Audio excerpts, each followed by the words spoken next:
오늘부터 철로역정을 함께 읽어가도록 하겠습니다.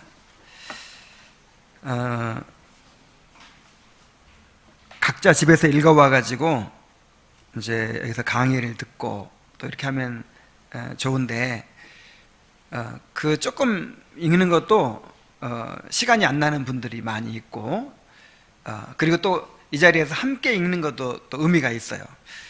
저는 늘 자주 말하지만 우리 성도들 전부가 함께 해가는 것이 가장 나는 중요하다고 생각하거든요. 그래서 열심히 있는 몇몇 사람들만 모여가지고 그분들만 뭐 공부를 막 열심히 하고 나머지 사람들은 함께 참여하지 못하고 이러면 교회가 온전히 하나가 될 수 없다는 생각이 들어요. 그래서 지금 이 공적인 모임만 참여해도 충분히 우리가 그 영적인 공급을 받고 성장해 갈 수 있도록 그렇게 하려고 하거든요. 주일 오전에 강해 설교를 듣고 오후에 교리문답 배우고 또 수요일 날 시편을 배우고 또 토요일 날은 이 기독교 고전들을 쭉 이렇게 살펴가면 그것만 충실히 소화해도 뭐 더 바랄 것이 없다고 생각합니다.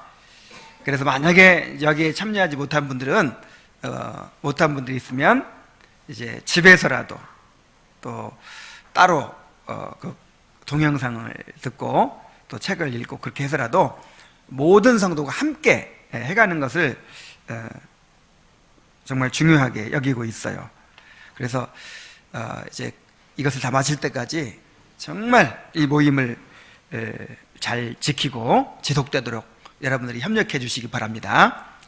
목사 혼자 만들어가는 것이 아니라 여러분들이 함께 이렇게 참여하고 또 피드백을 해주고 함께 나누고 협력함으로써 이것을 지속할 수가 있고 또 마칠 수가 있는 거예요.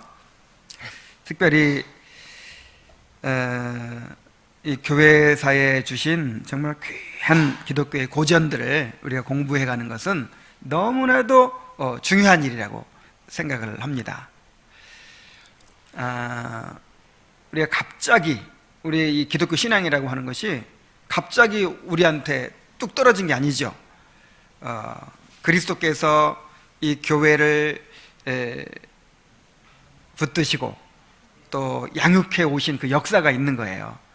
그래서 우리 신앙의 선배들로부터 이제 계승되어 온 그 귀중한 신앙의 유산을 물려받고 그것을 이제 우리 것으로 소화하면서 그것을 바탕으로 해 성경을 또 이해하고 이렇게 하면서 그 역사적으로 내려온 그 정통신앙을 우리가 물려받아서 또 계승해 가는 것입니다. 그렇지 않고 갑자기 진요선 목사라는 사람이 스스로 성경 연구하다가 깨닫고 경험한 거를 만약에 아무리 기가 막힌 설계탄 걸 전한다 하더라도 그런 걸 전할 때 어떻게 우리가 신뢰할 수 있겠어요? 그래서 이 고전을 통해서 이 역사적인 정통신앙을 우리가 이렇게 배우고 정말 이 성경을 통해서 이 고전이라고 하는 것은 검증된 거잖아요. 오랜 역사를 통해서 검증된 누구나 인정할 만한 그런 교훈이잖아요. 그래서 그 고전을 통해서 성경을 믿고 순종하는 그 신자의 참된 체험이 무엇인가, 신자의 그 참된 모습이 무엇인가를 우리가 알 수가 있는 것입니다. 저는 이 철로 역정을 청년 때 이제 접하고 굉장히 유치하게 생각했어요. 이런 유치한 얘기가 어딨나. 지금 이 시대에 이 로켓가 달날아가는 시대에 무슨 이게 유치한 이야기가 있나. 그리고 나는 그냥 무시했어요. 자, 누가 유치하고 누가 무식한 거예요? 내 자신이. 내 기준으로 우리 판단한 거죠. 근데 이것은 역사적으로 검증된 것이고 모든 신학자들, 모든 훌륭한 그리스도인들이 다 인정하는 그런 책이거든요. 그래서 이렇게 역사적으로 검증된 또 권위 있는 이런 고전을 통해서 또 우리가 성경을 더 잘 이해하고 우리의 신앙을 더 잘 해석하는 그런 지식을 갖게 될 수 있기를 바랍니다. 그래서 이제 오늘 첫 시간으로 이 존 버년이라는 사람과 또 첼로역정이라는 책에 대해서 좀 살펴보도록 하겠습니다. 자, 먼저 1부는 존 버년의 생애에 대해서, 그리고 2부는 첼로역정에 대해서 살펴봅니다. 자, 먼저 존 버년이라는 사람이 어떤 삶을 살았는지, 어떤 사람인지를 살펴보도록 하겠습니다. 존 버년은 1628년에 태어나서 1688년에 죽었어요. 1628년이면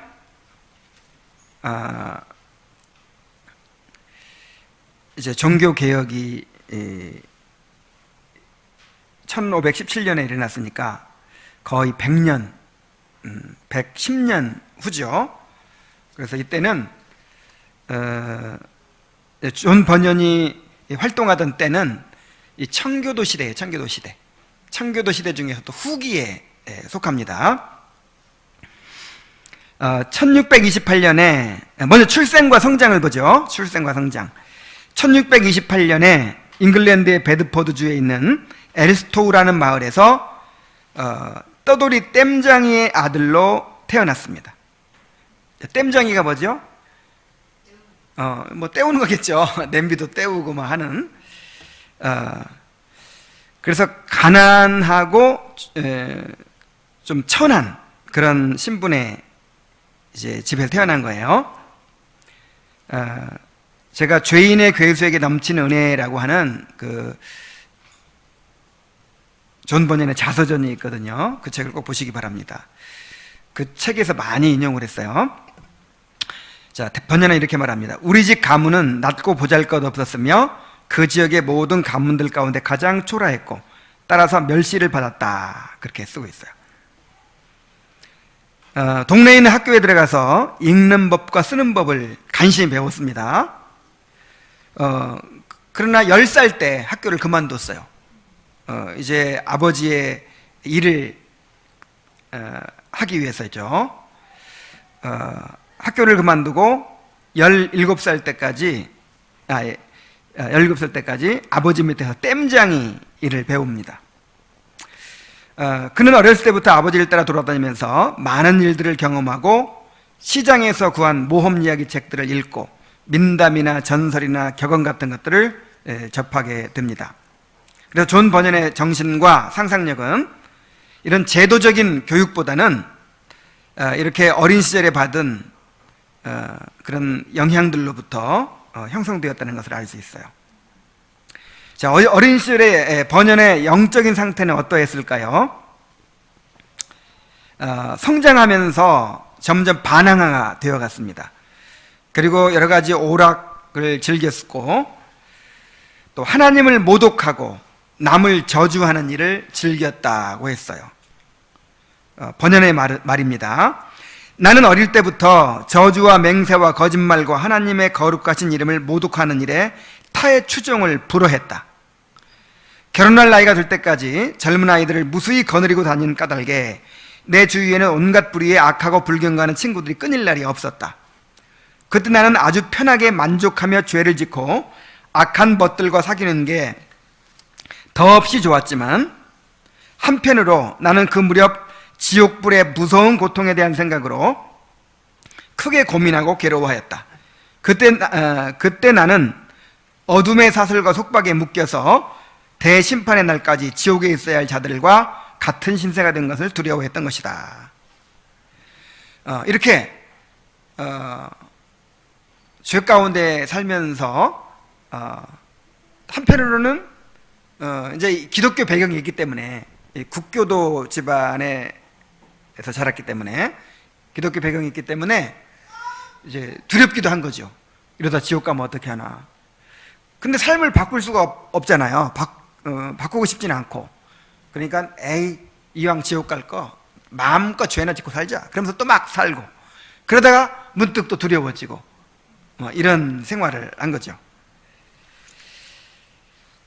그러다가 1644년 16살의 나이에, 이제 우리나라 나이로는 한 17살 되겠죠. 몇 차례에 걸쳐서 불행한 일을 당한 끝에 군에 입대하게 됩니다. 1644년 6월에 어머니가 죽었고, 7월에는 누이 동생 마그릿이 죽었고, 8월에는 아버지가 세 번째 아내를 얻었습니다. 11월에는 청교도 혁명으로 의회군에 징집돼서 입대를 하게 돼요. 청교도 혁명이 뭐죠?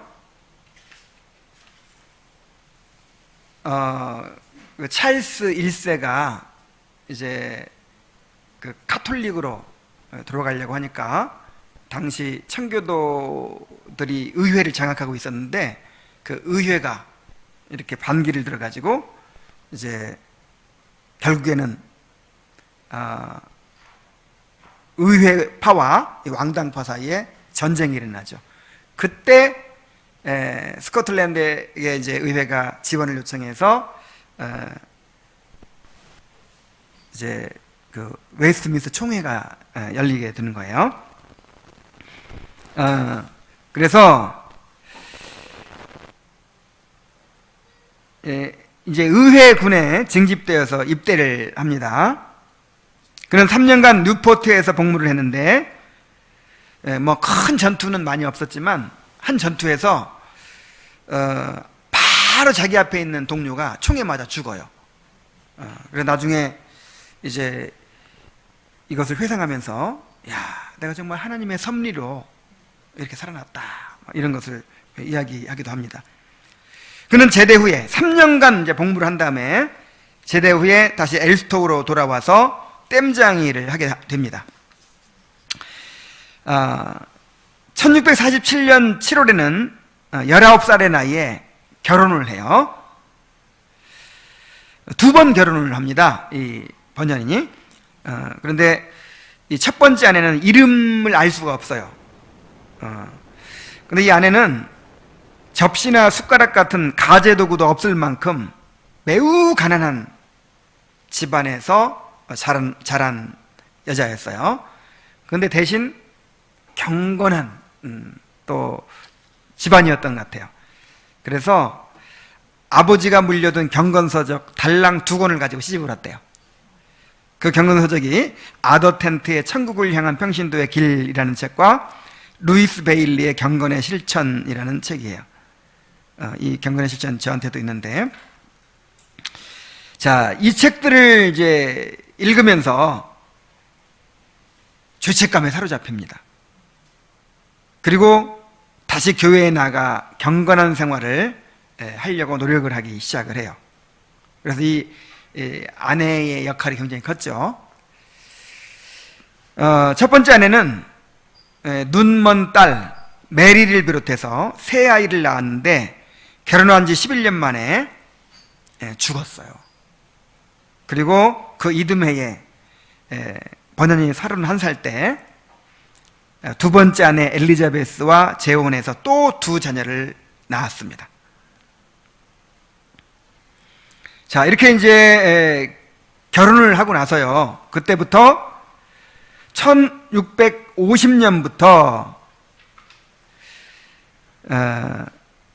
1655년에 이르는 동안 한 5, 6년간에 걸쳐서 극심한 내면의 고통을 겪은 끝에 회심을 경험하게 돼요. 이 회심의 과정이 굉장히 중요해서 좀 길게 다뤘어요. 그러니까 이 복음을 듣고 그냥 간단히 구원받은 게 아니고 한 5, 6년간 그야말로 지옥의 고통을 그렇게 경험하고 번민과 고뇌 끝에 회심을 하게 되는 거예요. 자, 그는 정기적으로 교회에 나가면서 어느 날부터 삶의 변화가 일어나기 시작했습니다. 욕설을 퍼붓는 습관이 없어지고 평소에 즐기던 춤이나 오락들을 포기했으며 성경을 읽고 십계명을 지키고자 힘썼습니다. 그래서 진짜 삶이 변했어요. 이렇게 번연은 얘기합니다. 나의 이웃들은 엄청나게 불경스러운 생활에서 도덕적 생활로 바뀐 나의 이 놀라운 변화에 놀라움을 금치 못했다. 왜냐하면 나의 이 변화는 미친 사람이 정신이 멀쩡한 사람이 되는 것만큼 대단한 일이었기 때문이다. 이 교회 나와가지고 이렇게 변화되는 사람 있죠. 술 끊고 담배 끊고 바람 피우던 것도 안 피우고 취미 생활도 달라지고 가정적이 되고 이렇게 확 바뀐 경우가 있죠. 이렇게 개과천선을 한 거예요. 나는 자신의 경건한 모습에 자부심을 느꼈고 사람들에게 잘 보이거나 좋은 평가를 받기 위해 최선을 다했다. 하지만 나는 아직 그리스도의 은혜와 믿음의 소망을 알지 못했다. 예수 그리스도에 관해 무지한 채 나 자신의 의를 세우는 데만 힘썼던 것이다. 하나님께서 나에게 내 본성의 상태를 다 보여주지 않으셨다면 나는 나 자신의 의 가운데서 멸망하였을 것이다. 여러분 놀랍죠? 이렇게 교회 나와가지고 교회 나와서 죄책감 느끼고 또 내가 이렇게 살다가 지옥 가겠다, 이렇게 살아서는 안 되겠다 하고 죄를 버리고 그렇게 정말 개과천선하듯이 변화되었는데도 이건 진정한 거듭남이 아니었다는 거예요. 이게 거듭남이 아니라도요, 어떤 인간의 본성의 차원에서 이런 변화가 있어요. 이런 변화는요, 꼭 이런 정통 교회에서만 있는 게 아니라 안식교회도 있고 여호와 증인회도 있고 심지어 신천지회가도 있고 아니면 불교회가도 있고 천주교회가도 있어요. 교회에 나가서 확 변하는 이런 거. 근데 그게 진정한 영혼의 회심이 아니라 본성 차원에서 변화했다는 거예요. 그래서 여기에 만족하면 어떻게 돼요? 위험한 거죠. 만약에 하나님께서 자신의 그 본성의 상태를 드러내주지 않았으면 어떻게 됐을 것이다? 나는 영원히 멸망하고 말았을 것이다. 자, 이렇게 다른 사람들도 누구나 다 인정하고, 이야, 저 사람 변했어, 저 사람 은혜 받았어, 인정하고, 자기 자신도 야, 내가 나 같은 사람이 구원받지 못하면 누가 구원받겠어 하고 이런 이제 자부심을 가지고 신앙생활하는 이런 생활이 한 1년 정도 지난 후에 어느 날 베드포드 거리에서 만난 한 여인들을 통해서 한 무리의 여인들을 통해서 자신의 상태를 보게 되었습니다. 이 서너 명의 가난한 여인들이 햇볕을 쬐면서 대화를 나누고 있는데 보니까 영적인 얘기를 나누는 거예요. 그래서 그들이 무슨 얘기를 하나 일부러 가까이 다가갔어요. 그리고 끼어들고 싶었어요. 왜냐하면 신앙생활 하면 어디 가서든지 한마디 그렇게 할 말이 있었거든요. 그래서 나도 또 뭔가를 이렇게 끼어들어서 한마디 하고 싶어가지고 이야기를 듣는데 너무 이 사람들의 대화 차원이 높은 거예요. 자기들이 어떻게 하나님께서 자기들의 마음에 역사해가지고 거듭나게 되었는지, 자기들이 거듭나기 전에 얼마나 죄와 비참의 상태에 빠져 있었는지,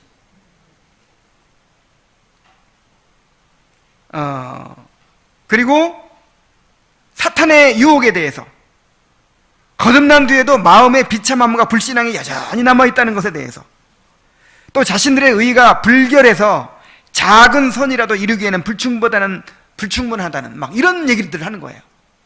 자신의 죄에 대해서, 그 하나님의 은혜에 대해서, 거듭남에 대해서, 사탄의 유혹에 대해서 막 이런 얘기를 하는데, 이야, 이건 끼어들 수가 없어. 차원이 다른 거예요. 자기는 그런 체험이 없거든. 그래서 이렇게 고백을 합니다. 나는 그 여인들의 말을 들으면서 비로소 내가 진정으로 거듭나지 못했다는 사실을 알게 되었다. 그래서 틈만 나면 그 여인들을 찾아갔다. 그러면서 내가 얼마나 영적으로 소경이며 무지하고 야비하며 불경건한 자인지를 곰곰이 생각하게 되었다. 그리고 놀라울 정도로 마음이 부드럽고 온화해졌다. 자, 이게 뭐예요? 지금 깨져버린 거죠? 왜 이렇게 부드럽고 온화해졌죠? 이거 나 같은 사람이 하나님께 인정받지 못하면 누가 인정받나, 이렇게 자부심을 느끼고 무슨 신앙 얘기만 나오면 한마디 끼어들어서 하고 막 이런 사람인데 그 여인들의 말을 들으면서 자기가 거듭나지 못했다는 걸 깨달은 거예요. 자기의 죄를 보기 시작한 거예요. 그래가지고 그냥 낮아진 거죠. 겸손해져 버린 거죠. 그래서 계속해서 성경을 읽고 경건서적을 읽는 일에 이제 힘쓰게 됐다는 거예요. 이제 그 뒤로 수년 동안 내적인 고통을 경험하게 됩니다. 그 고통은 자신이 죄인임을 보게 되었기 때문에 겪은 고통이에요. 자, 이렇게 고백합니다. 나의 본래의 내적인 부패가 바로 재앙이요 고통이었다. 나는 내 안에서 그 부패 자체를 언제나 드러내는 끔찍한 상태를 보았다. 나는 나 자신의 눈으로 볼 때도 두꺼비보다 더 징그러운 존재였다. 죄와 부패는 마치 물이 샘에서 솟구치듯이 나의 마음에서 자연스럽게 솟아올랐다. 나는 그때 모든 사람이 나의 마음보다 나은 마음을 갖고 있다고 생각했다. 그러니까 세상에서 자기가 가장 큰 죄인이라고 느낀 거예요. 오직 사탄만이 마음의 내적인 악함과 부패에 있어서 나와 비교될 수 있으리라 생각했다. 나보다 더 나쁜 존재는 뭐밖에 없어요?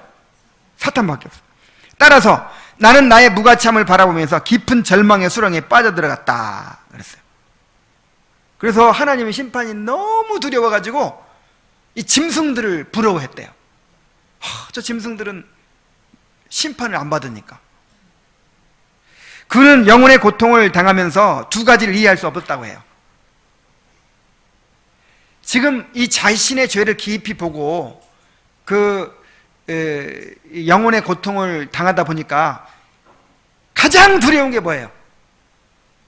이 죄예요. 이 죄에 대한 하나님의 심판이에요. 이보다 더 두려운 게 없는 거예요. 근데 정말 이해할 수 없었던 게 나이 든 사람들이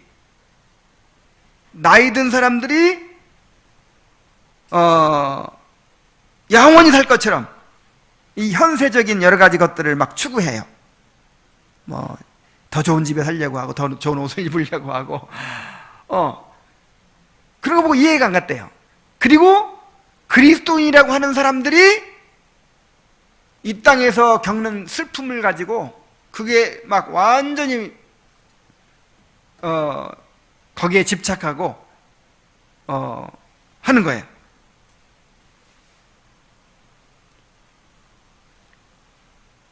그 외적인 상실, 남편이나 아내나 자녀들을 잃는 일로 인해 큰 번민에 빠진 것을 보았을 때였다.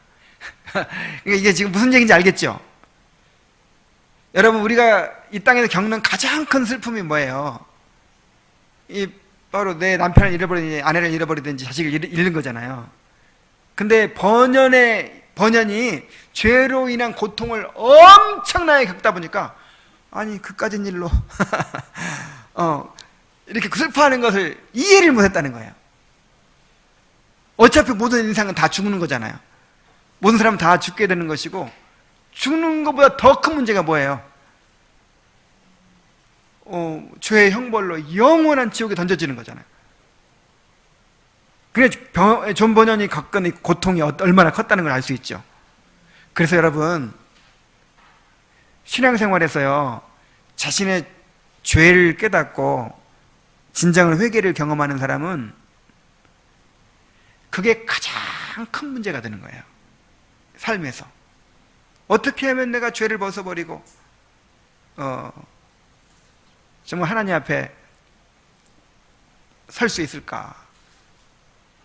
어떻게 하면 내가 순결한 삶을 살 수 있을까? 이것이 신앙생활의 초점이 되고 목적이 되는 것입니다. 이렇게 되는 사람이 거듭난 사람이에요. 그래서 번연은 이해할 수 없었다는 거예요. 아니 그리스도인이라고 하는 사람이 어떻게 이 세상의 물건들에 그렇게 욕심을 내고 세상의 즐거움을 그렇게 추구하고 그런 것들이 마음을 다 차지해가지고 그런 것들로 그렇게 흔들리고 그렇게 할 수가 있느냐 이거예요.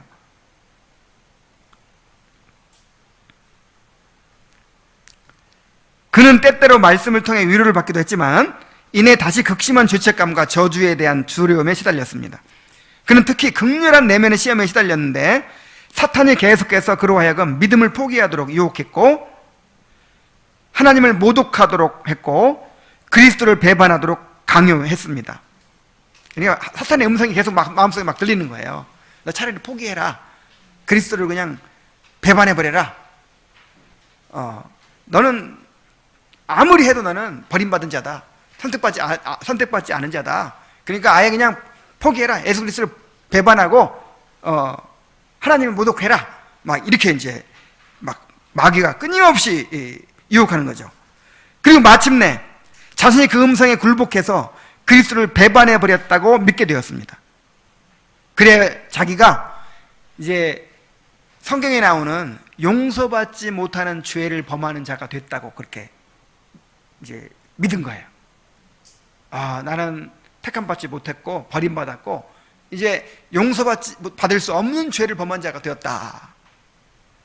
그래가지고 완전히 절망에 빠지게 됩니다. 그래서 그가 극심한 내면의 고통을 겪는 모습을 보면 꼭 정신분열증 환자 비슷해요. 정신분열증 환자와 같아요. 망상에 시달리는 사람과 같다니까요. 아마 보통 사람들이 보면 틀림없이 이거 정신분열증 환자다 이렇게 얘기했을 거예요. 그 정도로 심한 그런 내적인 갈등과 그런 고뇌와 번민에 시달린 거예요.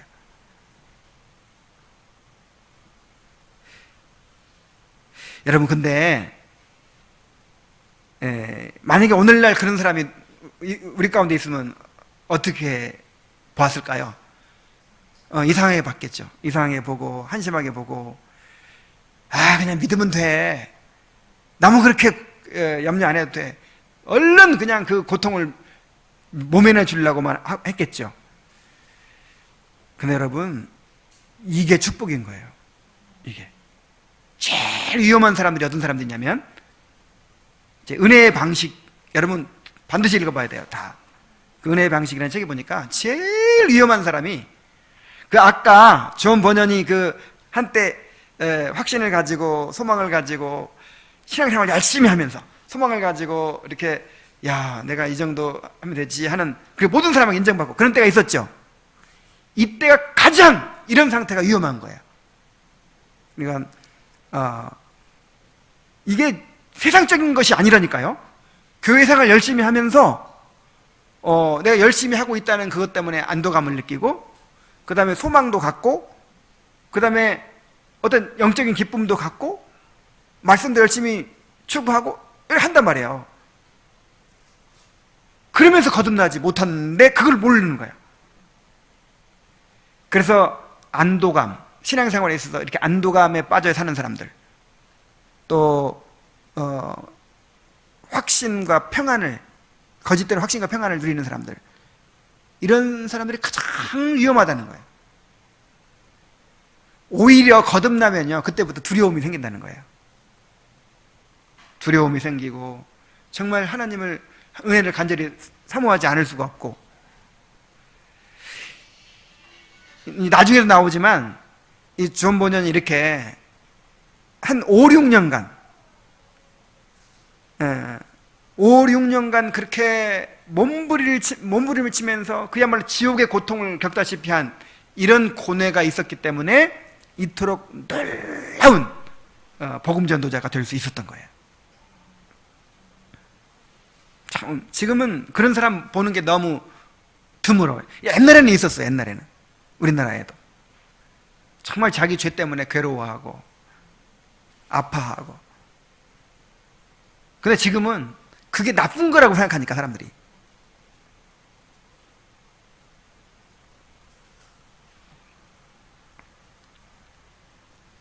자, 이렇게 이제 5, 6년간이나 극심한 그야말로 망상에 시달리고 정신분열증에 시달리는 것처럼 보일 정도로까지 이렇게 고통을 겪다가 점차 말씀을 통해서 그리스도를 바라보고 확신과 평안을 경험하게 됩니다. 그 경건한 여인들이 그의 고민을 보고 이 베드포드 침례교회 기포드 목사님을 소개해 줬어요. 그래서 그분의 설교와 가르침을 통해서 이제 많은 영향을 받게 됩니다. 이 말씀 듣고 구원받는 것도요, 요즘처럼 막 그런 고민하고 있는 사람이 있으면 요즘에는 어떻게 할까요? 요즘에는 이리 오라고 상담하자고 해가지고 한번 사형리 딱 가르쳐주고 영접시키고 당신 구원받은 거예요. 평안을 누리세요. 이러고 끝이죠. 근데 옛날에 이런 것이 없어요. 이런 건 다 인위적인 거잖아요. 계속해서 말씀을 듣고, 계속해서 성경을 읽고, 계속해서 이제 그렇게 막 찾아가고, 기도하고, 이런 과정을 겪는 거예요. 이런 과정. 루터의 갈라디아 주석도 그에게 도움을 주었습니다. 또한 성경의 여러 말씀들이 그에게 소망을 갖게 해주었어요.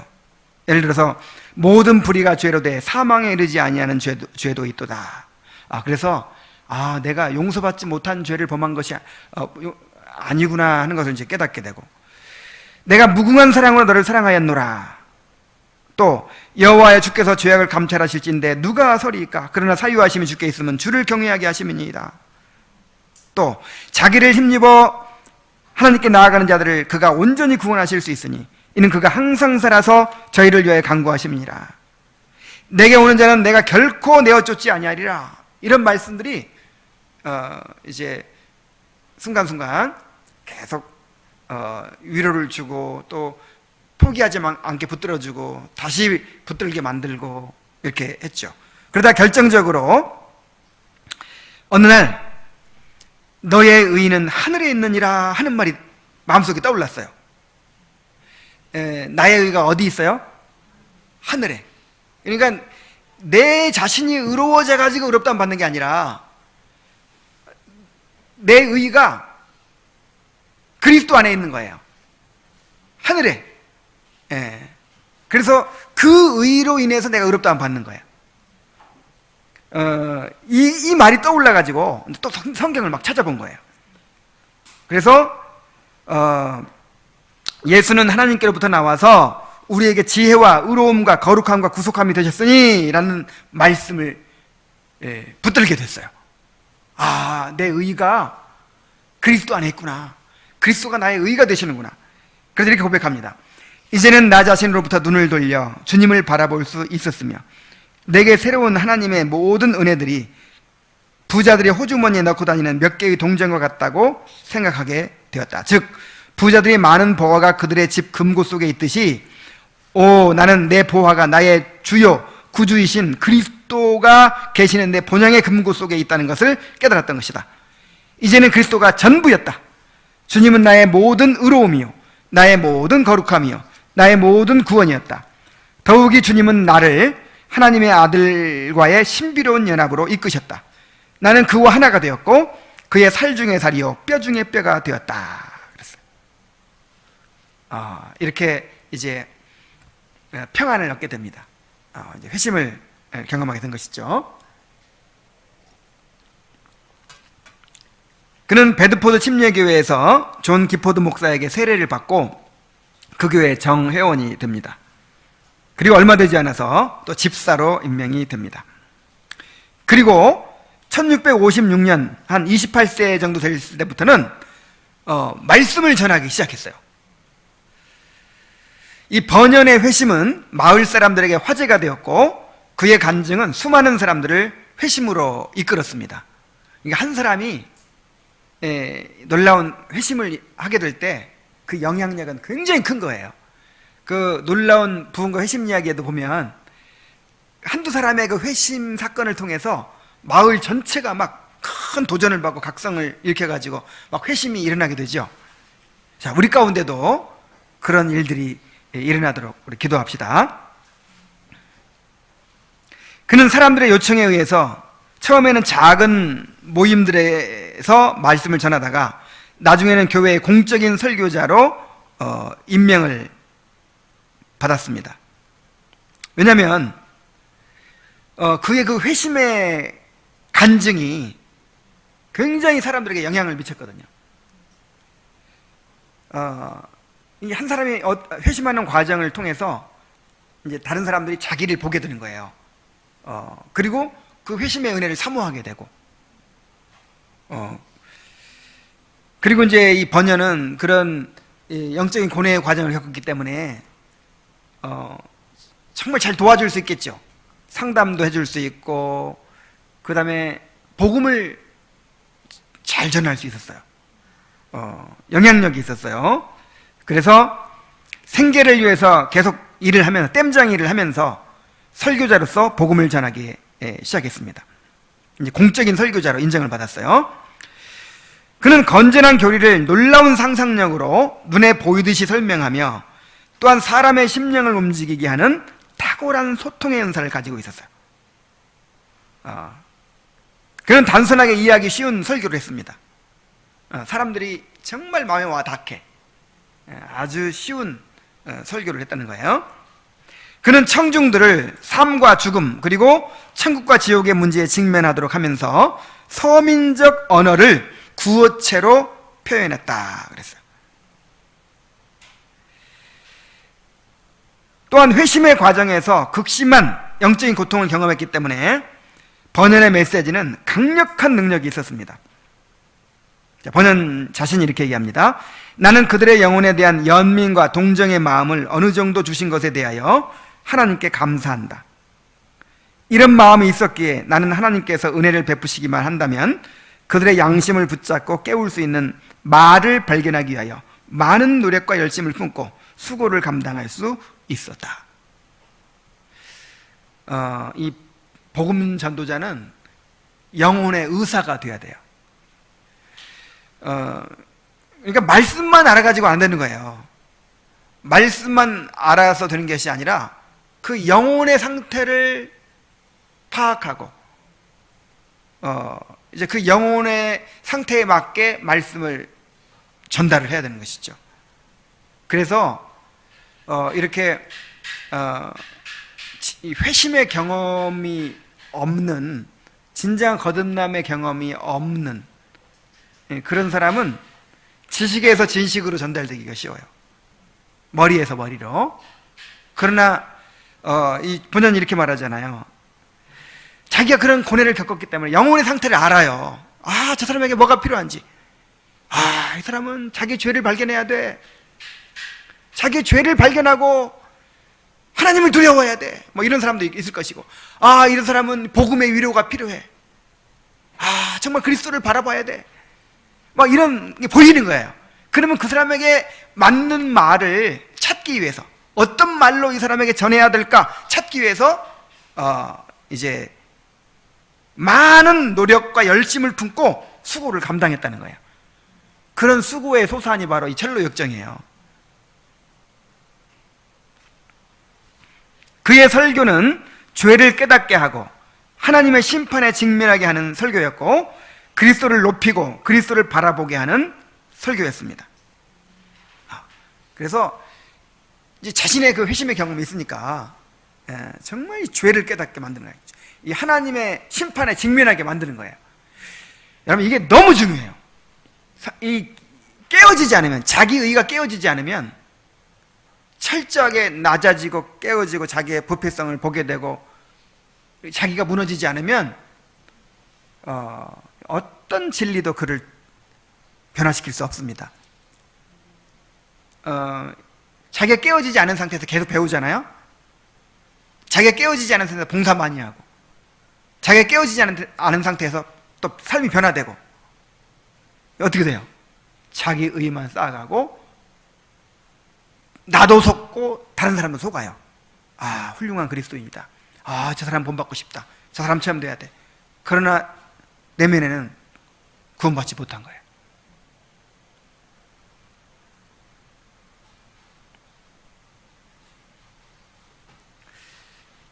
자, 존 버튼이라는 사람은 이렇게 얘기를 했습니다. 그는 은혜로 말미암아 다음과 같은 세 가지 천국의 학위를 받았다. 자, 존 버튼의 학력이 얼마큼이었어요? 10살 때 이제 학교를 그만뒀잖아요. 겨우 우리 식으로 하면 초등학교 한 3학년이나 다니고 만 거예요. 읽기 쓰기만 겨우 배우고 만 거예요. 그런데 그는 천국의 학위를 가졌다는 거예요. 몇 가지? 3가지. 그것은 그리스도와의 연합이라는 학위, 성령의 기름 부으심이라는 학위, 그리고 사탄의 유혹에 대한 경험이라는 학위였어요. 정말 완벽한 학위죠. 이것들은 어떤 사람으로 하여금 복음을 설교하는 저 강력한 사역을 감당하도록 준비하는 데 있어서 이 세상의 모든 대학에서 가질 수 있는 지식과 학위보다 더 유용하다.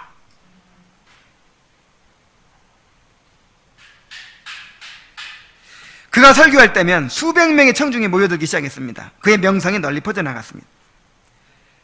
그래서 청교도의 왕자로 불리는 존 오웬이 있어요. 우리가 존 오웬도 너무 사랑하죠. 영의 생각, 육신의 생각, 또 죄 시리즈, 죄 죽이기 시리즈.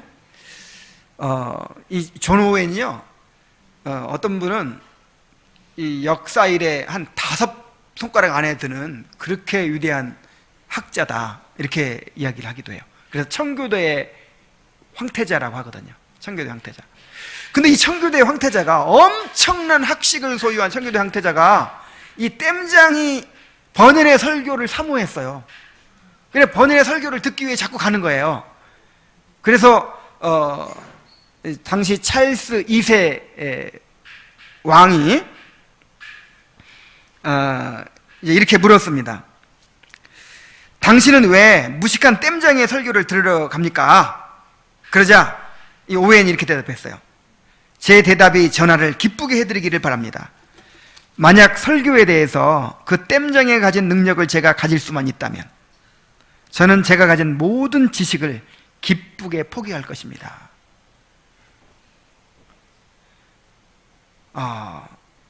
그러니까 이 존 오웬의 설교는요, 뭐 깊은 학식이 있다든지 뭐 어려운 말을 한다든지 그러진 않았지만 뭔가 그 영혼을 울리는 설교였어요. 영혼을 울리는 설교.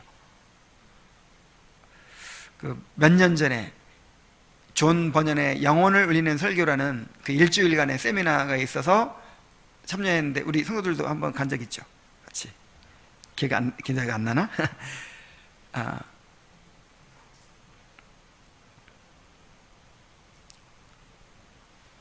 그는 온갖 비난과 중상모략에 시달렸지만 개의치 않았습니다. 그는 마술사, 예수의 신도, 예수에는 이제 카톨릭, 를 말하는 것이죠. 또 노상강도라는 말도 들었고, 매춘부와 간음을 해가지고 사생아를 낳았다라는 소문도 돌았습니다. 그런데 번연은 이렇게 얘기합니다. 나는 이러한 거짓말과 중상을 내 몸의 장식물처럼 지니고 있다. 그러한 중상모략은 욕과 험담과 비난, 그리고 욕설을 감수하는 내 신앙 고백에 따라오는 것이다. 이 모든 것은 그 밖에 아무것도 아니기 때문에 자기의 신앙 고백에 자연스럽게 따라오는 거라는 거예요. 나의 하나님과 나의 양심이 내게 대하여 증거하는 것처럼 나는 그리스도를 위하여 이러한 비난들을 기뻐한다 그랬어요. 그는 교인들을 방문하고 권고하는 일을 하고 베드포드 시장을 다니면서 퀘이커 교도들과 공개 논쟁을 벌이고 복음 전도를 위해서 책들을 펴내기도 했습니다. 그러다가 1660년 32살 때 체포돼서 투옥이 됩니다. 이제 의회파와 왕당파가 전쟁을 해서 누가 이겼어요? 청교도들은 의회파가 이겼죠? 그래서 이제 자유롭게 설교하고 막 그렇게 했는데, 찰스 1세는 이제 사형을 당하고, 처형을 당하고. 찰스 2세가 다시 왕이 되면서, 이 분리파 교회들이 예배의 자유를 누리던 20년 세월도 막을 내리게 됐습니다. 찰스 1세가 죽고, 이제 크로멜이 이제,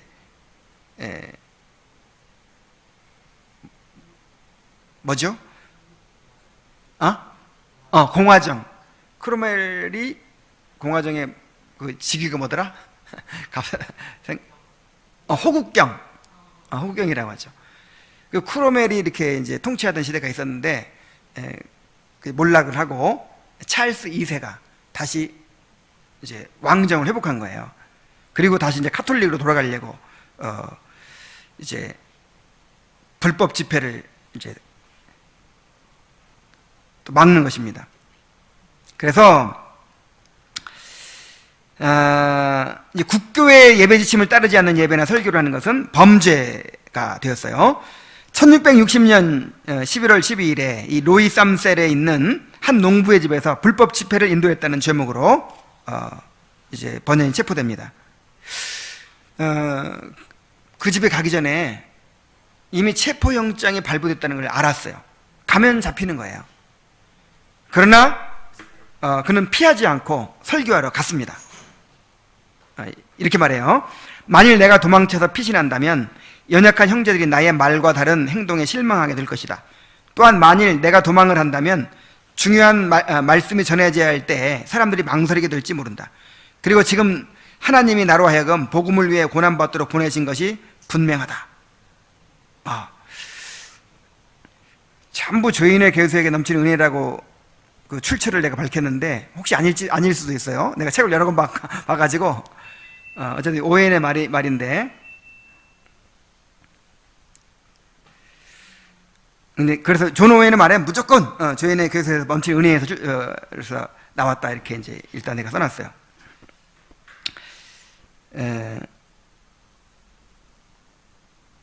재판을 받을 때에도 앞으로 설교하지 않겠다고 서약하기만 하면 풀려날 수 있었는데 끝내 거부함으로써 12년 동안이나 수감이 됐습니다. 이거 정말 너무 놀라운 일이죠. 설교하지 않겠다고, 앞으로 설교하지 않겠다 하면 풀려나는데 나는 그럴 수가 없다. 나는 반드시 말씀 전해야겠다. 그래가지고 12년 동안이나 풀려나지 못하고 감옥에 갇힌 거예요. 참 대단한 사람이에요. 그는 아내와 특히 그 눈 먼 딸 메리를 그렇게 사랑했던 것 같아요. 그래서 그 아내와 헤어지고 또 자기가 돌봐야 될 그 눈 먼 딸을 돌보지 못하고 이런 것에 대해서 너무 아파하고 괴로워했다고 해요. 그래서 이것이 그에게 뼈로부터 살을 도려내는 것과 같았다, 그렇게 묘사를 했습니다. 나는 많은 나날들을 매우 슬프고 낙담한 상태에 빠져서 보내야 했다. 때로 끝이 보이지도 않았다. 실로 그때에는 내 영혼으로부터 하나님의 모든 것이 다 숨겨져 있었다.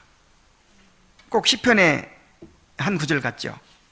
하나님께서 얼굴을 감추신 거예요. 그런 어둡고 답답한 시기를 오랜 세월 보냈습니다. 그러나 그는 이 기간 동안에 보이지 않는 하나님을 향하여 어떻게 살 것인지를 배웠다 그랬어요.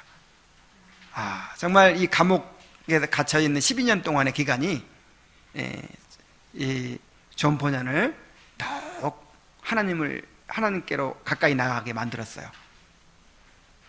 그는 감옥에 있는 동안 이제 가족들의 생계를 또 책임져야 되니까 구두꾼을 만들어서 가족들을 부양했어요.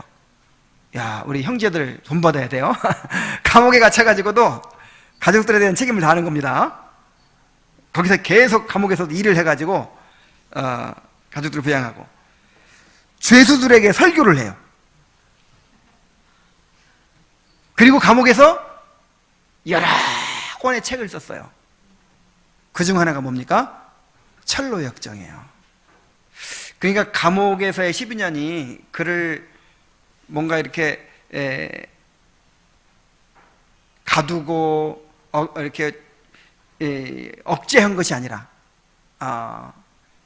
오히려 감옥에서 더 놀라운 복음의 능력이 나타나게 된 것이죠.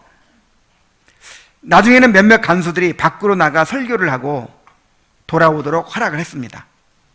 그래서 이제 밤중에 밖으로 나가서 이제 설교를 하고 돌아오는 거예요.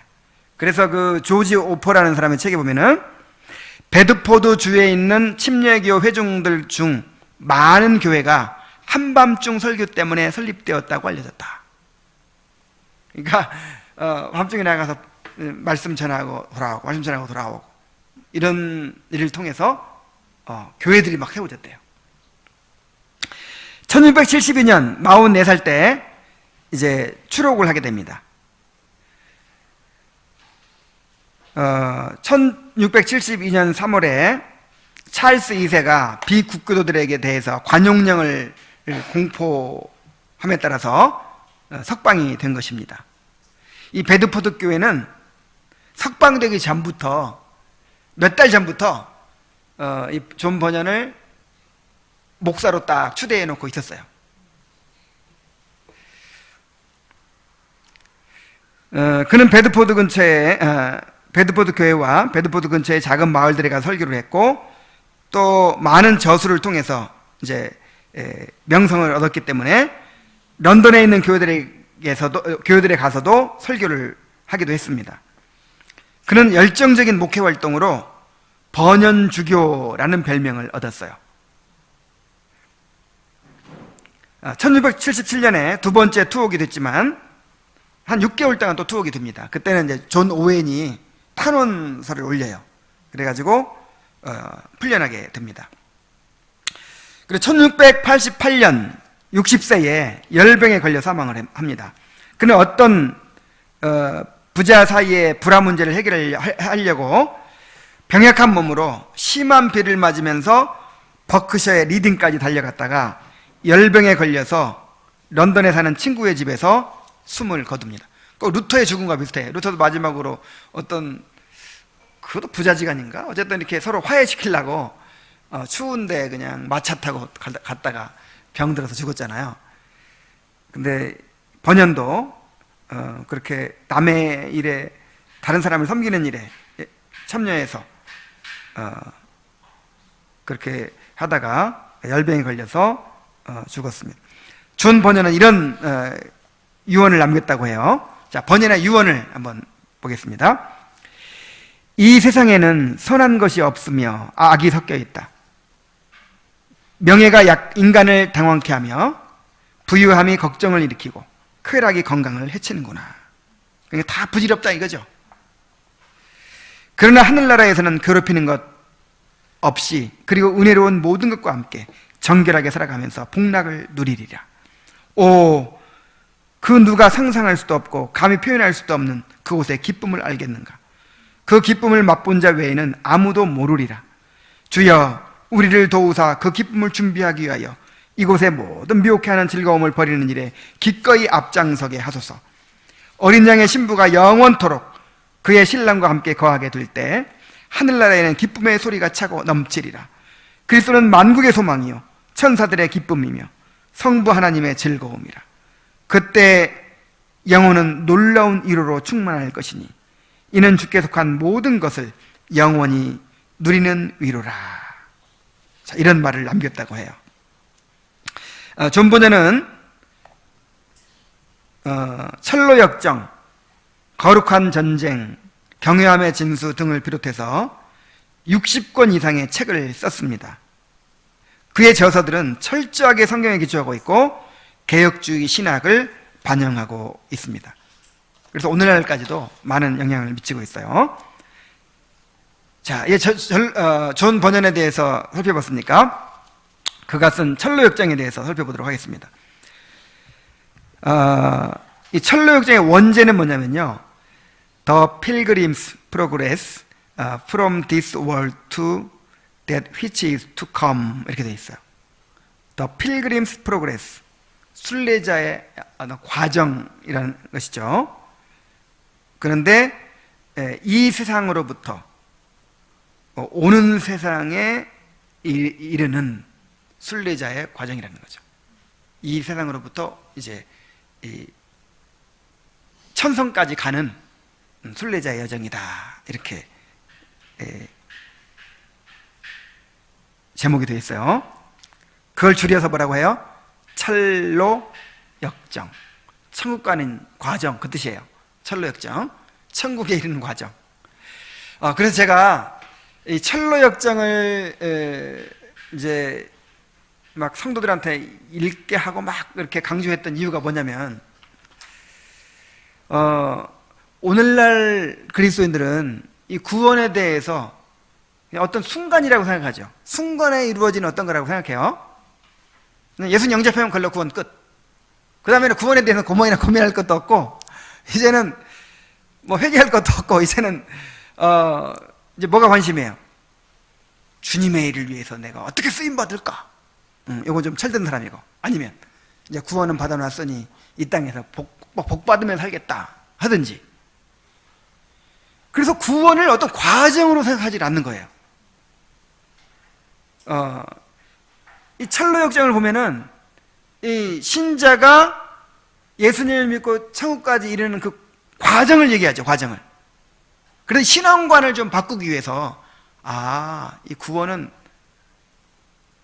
과정이구나.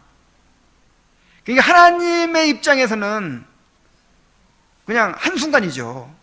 작정하면 끝나버린죠. 선택하면 끝나버린 것이죠.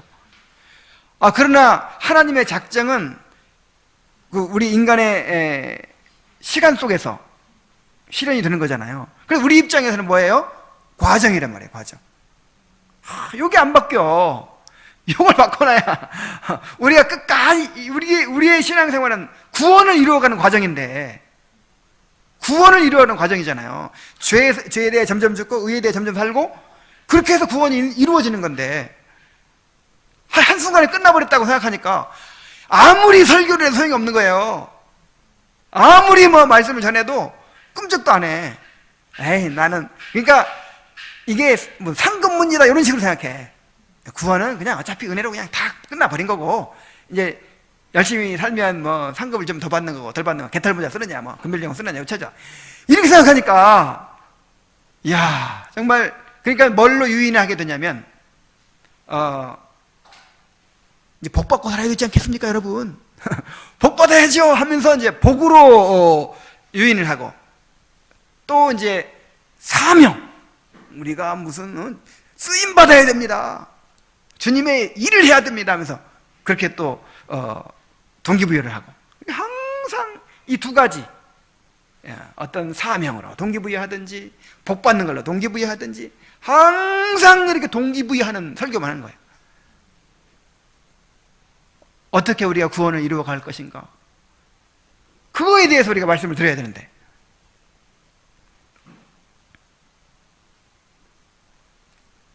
철로역정을 읽으면서 다시 한번 우리 신앙생활의 그 프로그레스,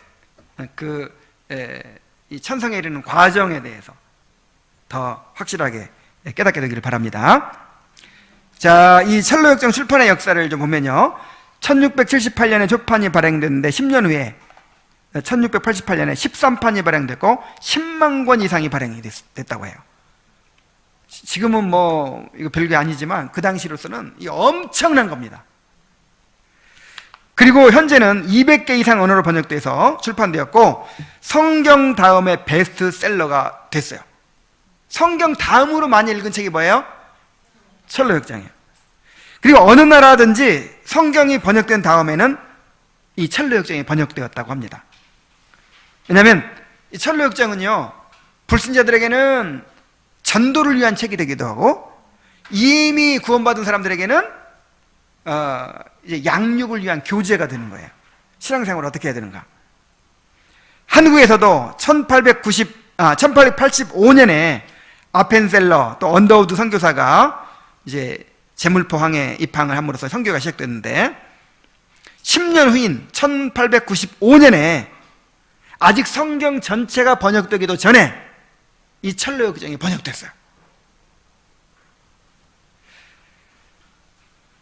그래서 그 유명한 길선주 목사님이 이 철로역정을 읽고 회심을 했어요. 그래서 얼마나 큰 감동을 받았던지 자기도 이 철로역정 비슷한 책을 2권인가 썼어요.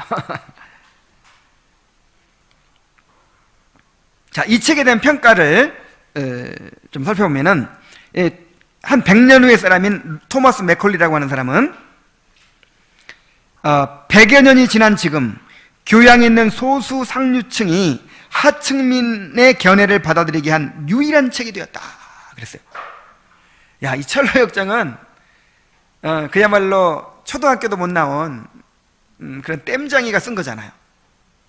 그런데 이 교육받은 귀족들, 아주 상류층, 이 학식 많은 사람들까지도 인정하고 받아들이는 그런 책이 된 거예요.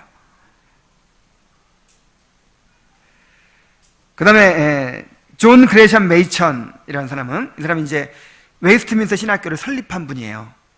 우리 장로교의 뿌리가 되는 분이에요. 이분은 말하기를 가장 아름답고 상세한 신학 서적이다 그랬어요. 가장 아름답고 상세한 신학 서적이다. 그리고 찰스 스펄전은 특별히 그렇게 첼로 역장을 사랑했대요. 나는 적어도 이 책을 100번 이상 읽었다. 거짓말 안 했겠죠? 그 훌륭한 목사님이 100번 이상을 읽었다는 거예요. 내 혈관에는 첼로 역장의 피가 흐른다. 그랬어요. 또 데이비드 칼혼이라는 사람은 첼로 역장은 그 안에서 사람들과 함께하는 웨스트민스터 신앙 고백서다. 그랬어요. 그러니까 이런 그 이야기 속에 신학이 다 들어있고 복음이 다 들어있고 성경 말씀이 다 들어있다는 거예요. 첼로교의 주제를 살펴보면요, 먼저 칭의와 성화의 기초가 되시는 그리스도에 대하여, 정말 그리스도를 바라보게 만듭니다. 이 존 번연이 설교할 때도 처음에는 죄에 대해서 막 그렇게 많이 했대요. 근데 점점 이 그리스도에 대해서 집중해서 설교를 했다고 해요. 근데 참된 회심에 대하여 그래서 계속해서 그 진정한 회심이 무엇인가를 얘기하고 강조하죠. 근데 신자의 성화에 대하여 보여줍니다. 그 다음에 신자가 이 땅에서 경험하는 고난과 영적 싸움에 대하여 막 절망거인도 만나고 막 그렇게, 이게 다 이제 이런 게 그 본연의 본인의 그 어떤 경험을 바탕으로 하고 있는 거예요.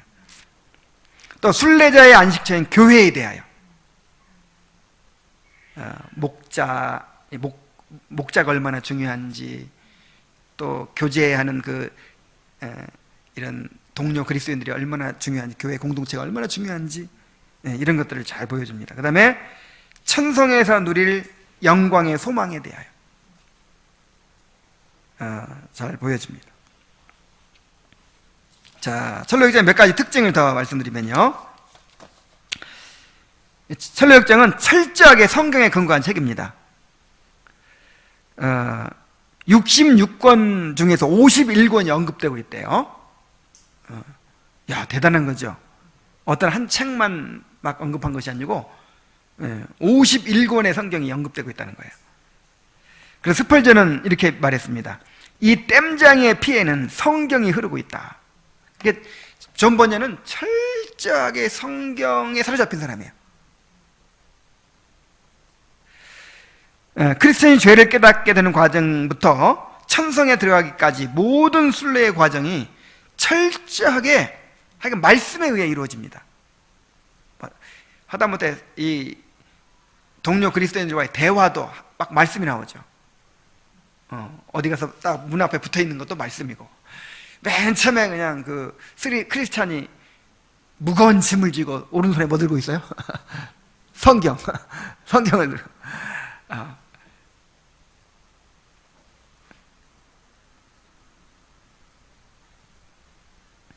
그래서 신학 교리가 성경 구절들에 얽혀 있고 녹아져 있는 모든 대화를 통해서 정교하게 드러난다 그랬어요. 정말 교리가 들어있고 어떤 체험이 들어있고, 그런데 그게 다 성경 구절이 녹아져 있다는 거예요. 그 가운데 특히 가장 큰 특징은 뭐예요? 우화적인 형식으로 기록됐다는 거죠. 우화. 성경의 진리들과 영적인 원리들을 눈에 보이고 손에 잡히도록 그렇게 정말 무식한 사람도, 어린아이도, 그리고 많이 공부하고 또 배운 사람도 그렇게 이해할 수 있도록 비유적으로 기록한 거죠. 그리고 영적인 일에 무관심한 사람들에게 영적인 흥미를 갖게 하기 위해서 이렇게 썼어요. 재밌잖아요.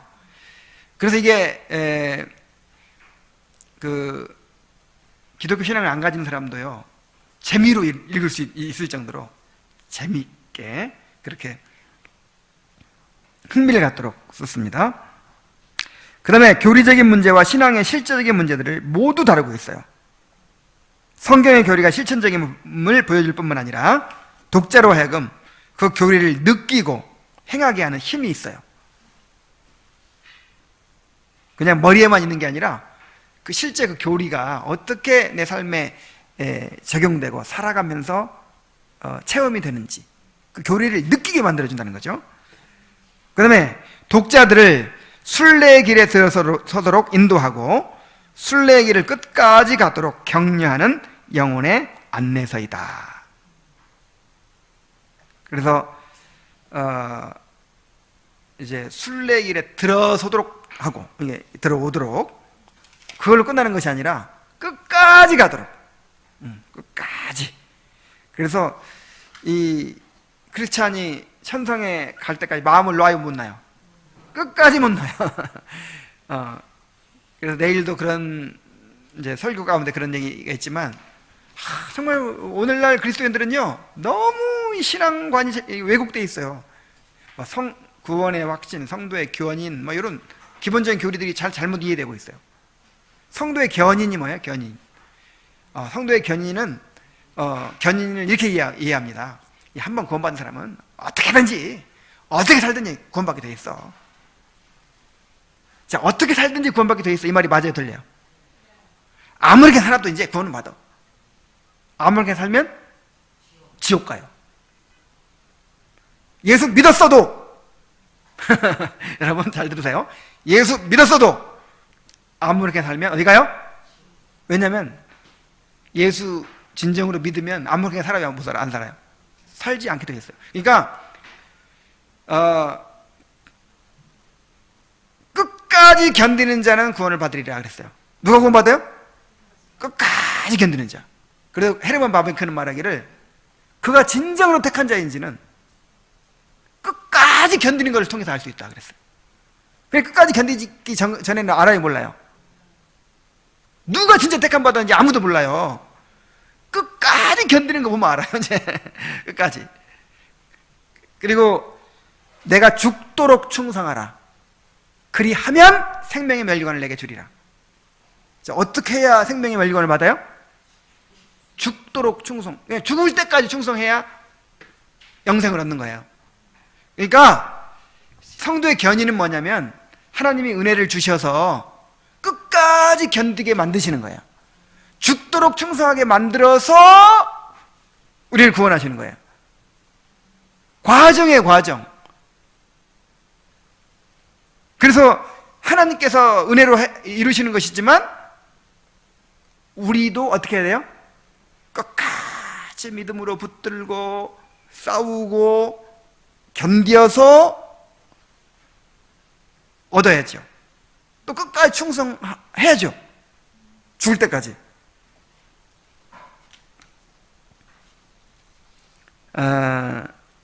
자, 설교역전에 기대가 됩니까?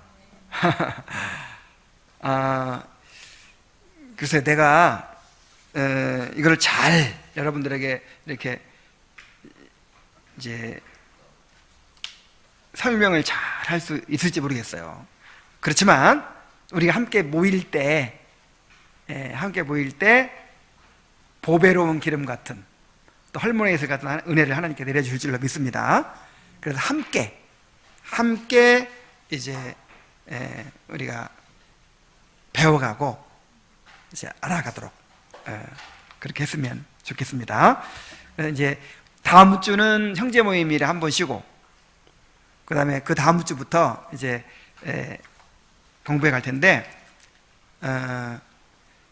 물론 이 모임에 모든 성도가 참여할 수는 없겠지만 어쨌든 책은 100% 다 읽어야 돼. 무조건 읽어야 돼요. 안 읽으면 안 돼. 다 함께 읽어가면서 이걸 통해서 함께 서로 대화도 나누고 그렇게 해갔으면 좋겠습니다. 이 일을 위해서 기도해 주시기 바랍니다. 자, 기도하겠습니다. 은혜로우신 아버지 하나님, 우리에게 이렇게 귀중한 신앙의 유산을 물려주시고 또 우리가 그것을 통해서 참된 신자의 체험이 무엇인지, 참된 신자의 삶이 무엇인지를 또 알게 해주심을 감사드립니다.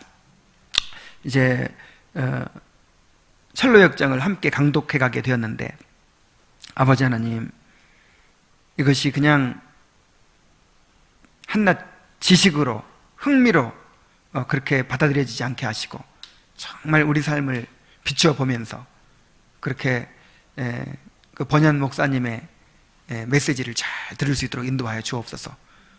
존 번연을 통해서, 존 번연의 메시지를 통해서 그 성경의 메시지를 우리가 듣게 하여 주시옵소서. 모든 성도가 참여하게 하시고 큰 유익을 얻게 하여 주옵소서. 예수님의 이름으로 기도하옵나이다. 아멘.